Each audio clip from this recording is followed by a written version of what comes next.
어제 예레미야의 부르심과 소명에 대해서 말씀을 나누었습니다.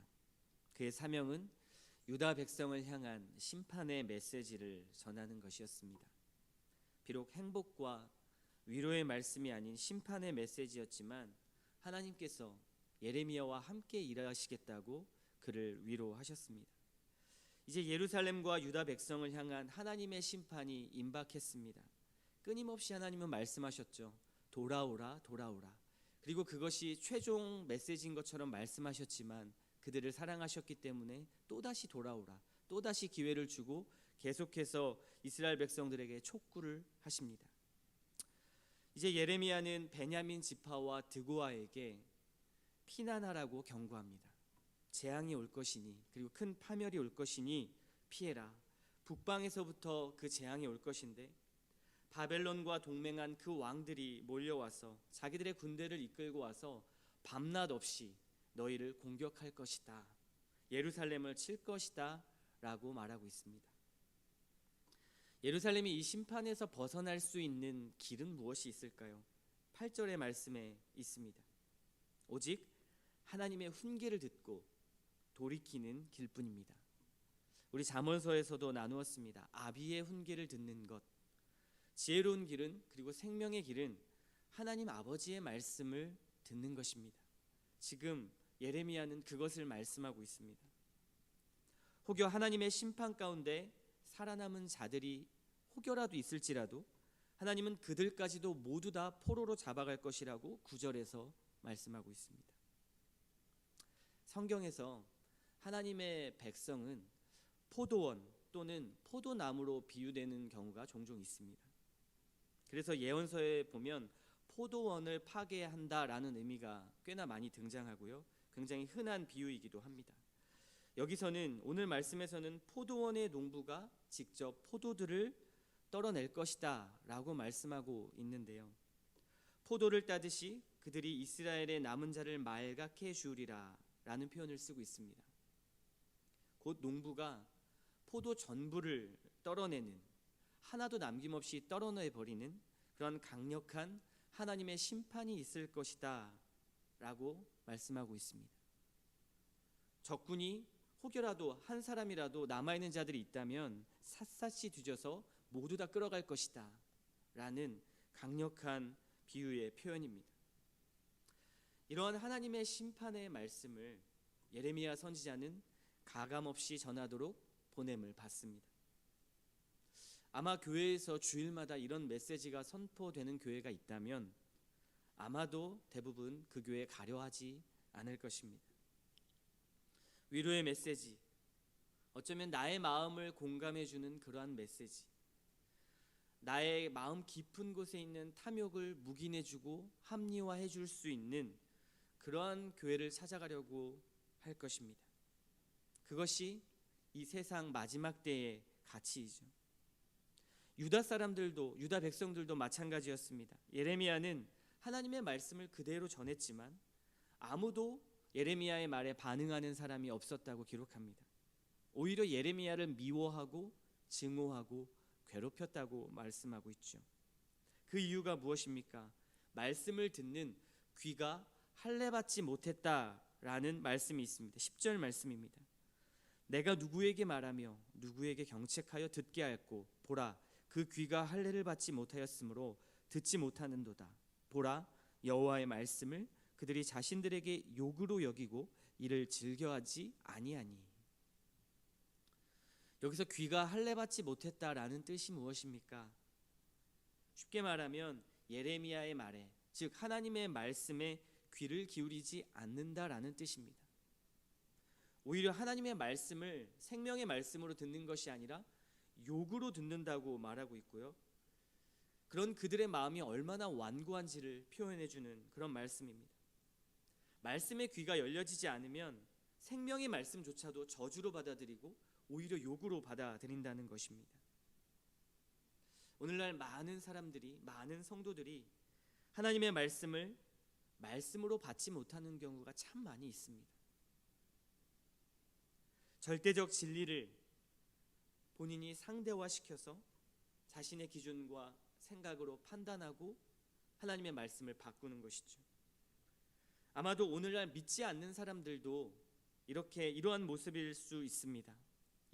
인터넷의 수많은 댓글과 뉴스 기사들을 보면 그들이 기독교를 어떻게 생각하는지 마음을 확인할 수 있습니다.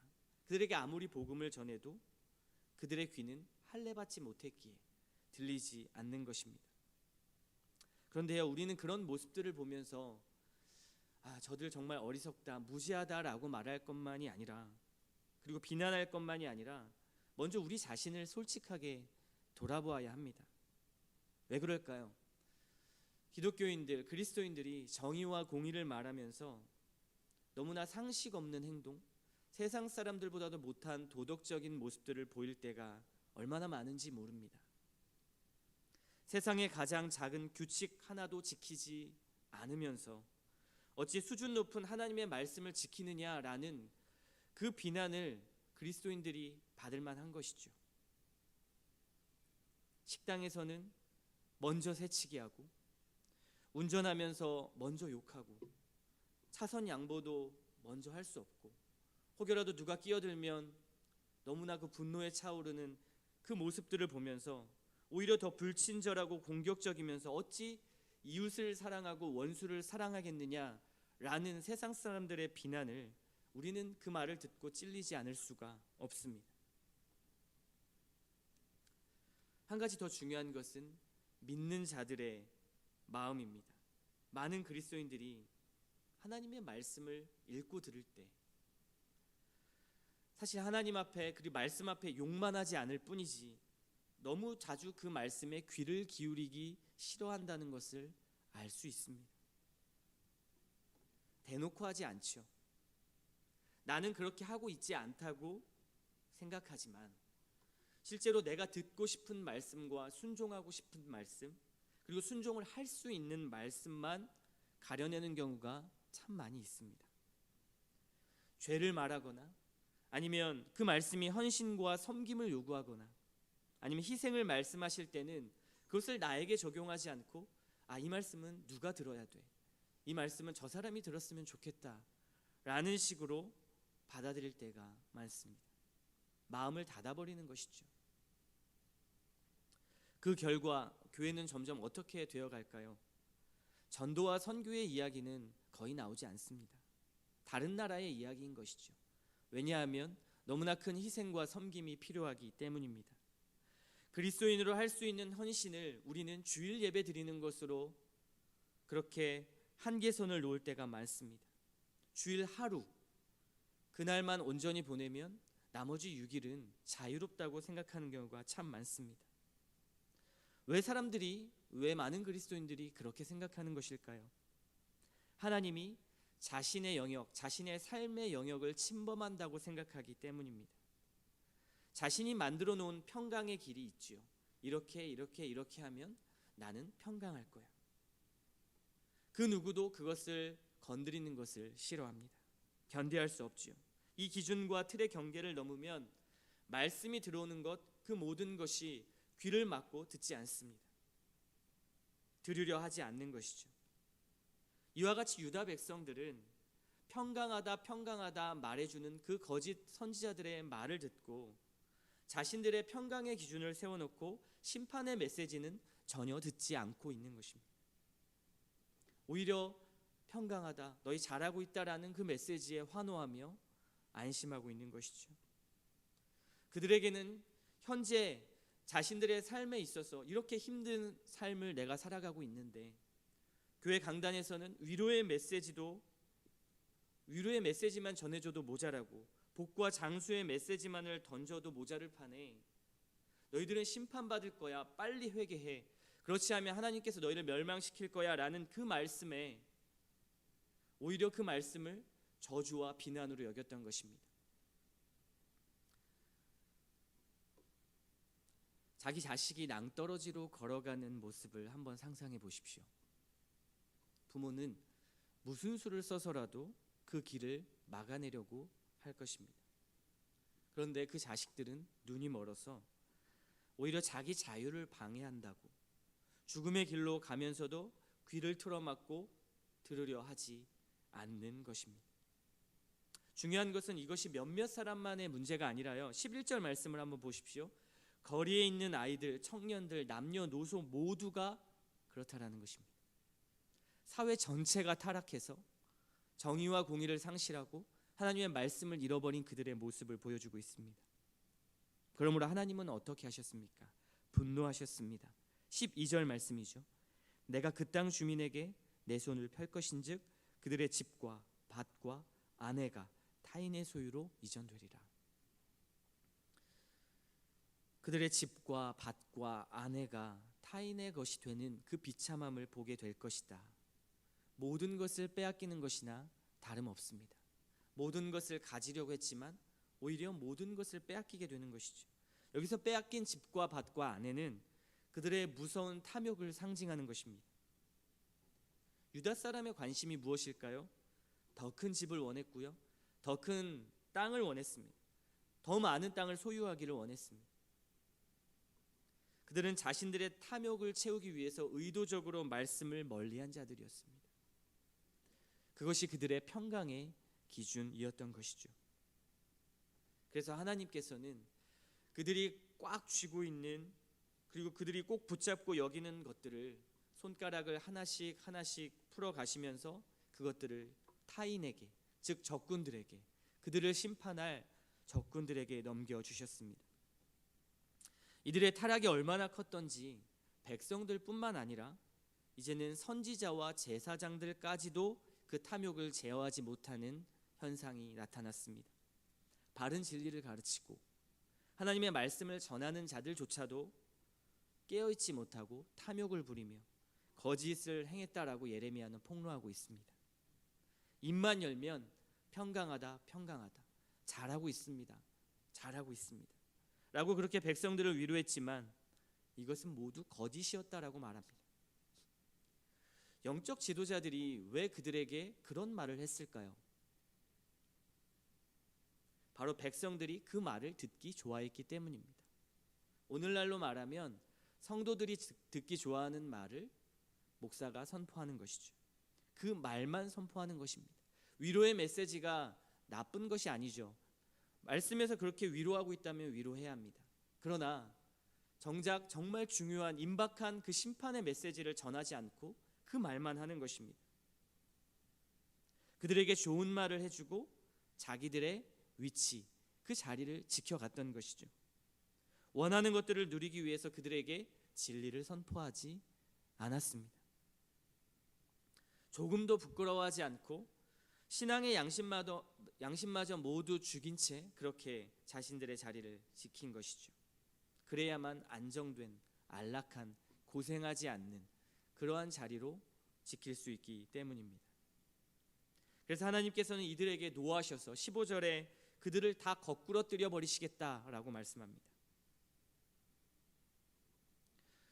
오늘날 많은 목회자들과 성도들에게는 이 말씀이 필요합니다.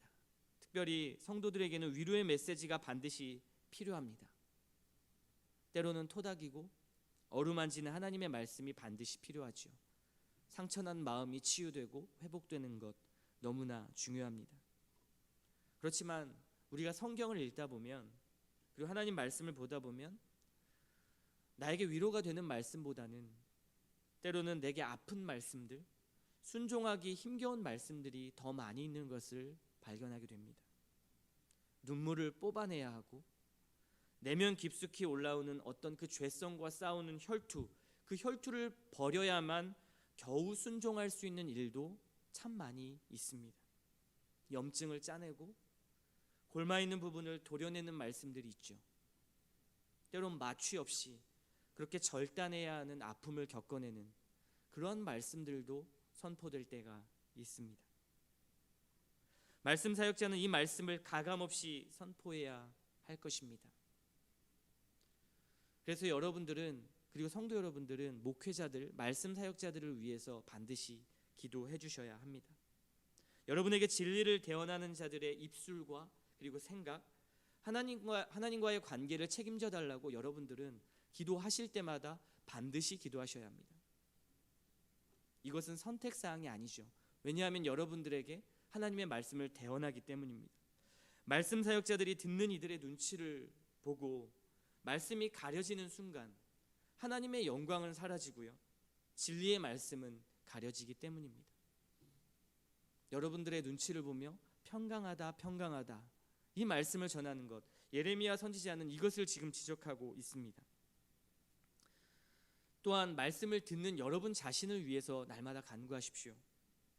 말씀을 통해서 자신의 병든 부분을 수술하시고 마음과 가슴으로 그 말씀을 받아들이십시오. 유다 백성이 가졌던 그 탐욕의 마음을 수술하셔야 합니다. 그들은 이 탐욕을 가지고 있는 것이 평강하다라고 생각했습니다. 여러분이 가지고 있는 평강의 기준, 그것을 깨뜨리셔야 합니다. 그리고 이것은 하나님의 분노와 심판만을 가져온다는 것을 기억하십시오. 그렇다면 우리가 원하는 그 참 평강, 그 평강은 어디서부터 오는 것일까요? 예레미야가 전하는 말씀을 한번 들어보십시오. 16절 말씀입니다. 여호와께서 이와 같이 말씀하시되 너희는 길에 서서 보며 옛적 길 곧 선한 길이 어디인지 알아보고 그리로 가라. 너희 심령이 평강을 얻으리라. 옛적 길 선한 길로 가면 거기에 평강이 있다고 말씀합니다. 내가 소유하고 갖기 원하는 것들이 아니라는 점을 기억하십시오. 옛적 길, 선한 길이 무엇입니까?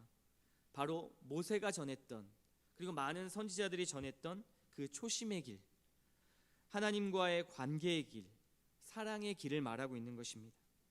하나님을 경외하고 아가서에서 우리가 말씀 나누었던 것처럼 그분을 사랑하는 길입니다. 바로 이 길만이 참된 평강을 약속할 수 있습니다. 예레미야는 경고의 나팔을 길게 울려 불지만 백성들의 반응은 여전히 한결같습니다.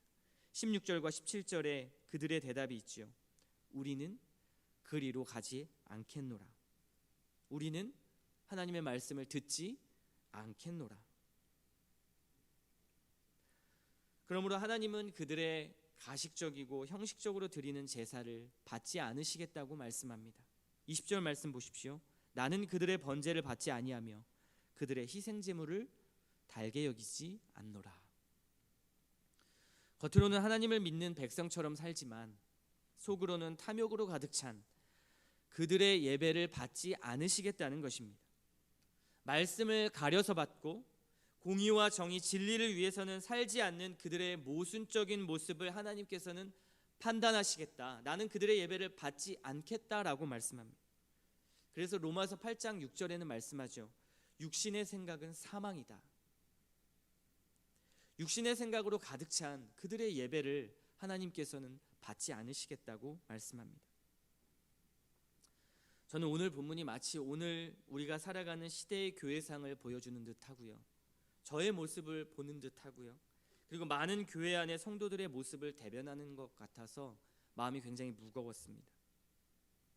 말씀을 배워갈수록 알아갈수록 더 하나님을 사랑하고 순종하는 삶이 되어야 하는데 이상하게 머리만 커지고 하나님의 말씀을 요리조리 피하는 요령이 더욱 늘어가는 것 같아서 두려웠습니다. 사실 말씀을 피한다고 피해지는 게 아니지 않습니까? 그 죄의 열매를 스스로 따먹는 것이 우리의 삶인 것을 알면서도 자신의 더러운 것을 입에 넣고 자신이 그것을 싸는 것을 알면서도 그러한 삶을 살아가고 있는 것이죠. 모든 일을 하나님께서 도우실 거야. 하나님은 사랑이시기 때문에 나의 모든 것을 도우실 거야. 라는 그 막연한 사랑의 하나님으로 우리의 모든 인생을 퉁쳐버리고 너무 안일하게 살고 있는 것은 아닌가라는 그러한 생각이 들었습니다. 왜 구체적인 삶의 열매들이 없을까? 고민이 되었죠. 그것은 씨를 뿌리지 않기 때문이라는 생각이 들었습니다. 주님께 우리가 복음의 씨를 받았죠. 받아서 그것이 너무 좋은 것을 알고 있습니다. 그리고 그 씨를 손에 들고 있는데 뿌리지는 않는 것입니다. 뿌리는 것이 수고스럽고 시간을 내야 하고 포기해야 하고 힘들고 고되기 때문에 그렇습니다. 그런데 오늘 유다 백성에게 하는 말씀에 귀를 기울였으면 좋겠습니다. 이렇게 말씀하죠. 옛적 길과 선한 길이 어디인지 알아보고 그리로 가라. 그리하면 너희 심령이 평강을 얻으리라. 오늘 우리가 나눈 말씀은 제사장과 지도자들 그리고 그의 백성들이 탐욕 때문에 하나님의 말씀에 귀를 닫고 자신들 스스로의 인생을 찾아간 것이 문제다라고 말해주고 있습니다. 그리고 그것을 그들 자신은 평강이라고 여겼지만 결국 그 자리는 심판의 자리, 멸망의 자리였다는 것도 보았습니다. 매우 어리석은 일이죠. 하지만 참 평강 하나님의 길은 하나님이 닦아놓은 길을 가는 것입니다. 하나님이 만들어 놓으신 길을 그분과 함께 그분의 손을 잡고 보조를 맞추어 한 걸음 한 걸음 발을 떼는 것입니다. 하나님이 우리의 손을 붙잡았는데 우리는 발을 떼지 않는 것이죠. 예수님이 우리의 손을 붙잡고 가시는데 우리는 발을 떼지 않는 것입니다. 여기가 좋사오니 주의 말씀에 귀를 열고 받음으로 순종의 발걸음 한 걸음을 떼는 것이 정말 중요합니다. 이것이 손에 든 씨를 뿌리는 일입니다. 손에만 쥐고 있지 말고 하나님이 주신 그 은혜와 사랑을 뿌리십시오. 그렇지 않으면 고인 물은 썩듯이 우리의 은혜도 금방 사그러들 것입니다. 그러나 한 걸음 발걸음을 뗄 때에 거기서 주시는 하나님의 더 큰 은혜와 더 깊은 하나님과의 만남이 있다라는 것을 신뢰하시고 두렵지만 한 걸음을 떼는 것, 나를 헌신하는 것, 나를 하나님을 섬기는 것, 이것이 예수님께서 표현하셨던 자기 부인입니다. 오늘 이 은혜가 예레미야의 말씀을 통해서 선포된 이 심판의 메시지를 비롯하여 이제는 우리가 가지고 있는 그 복음의 씨를 세상 가운데, 가정 가운데 한 걸음 한 걸음 나아가 뿌리는 그 은혜가 저와 여러분에게 있기를 소망합니다.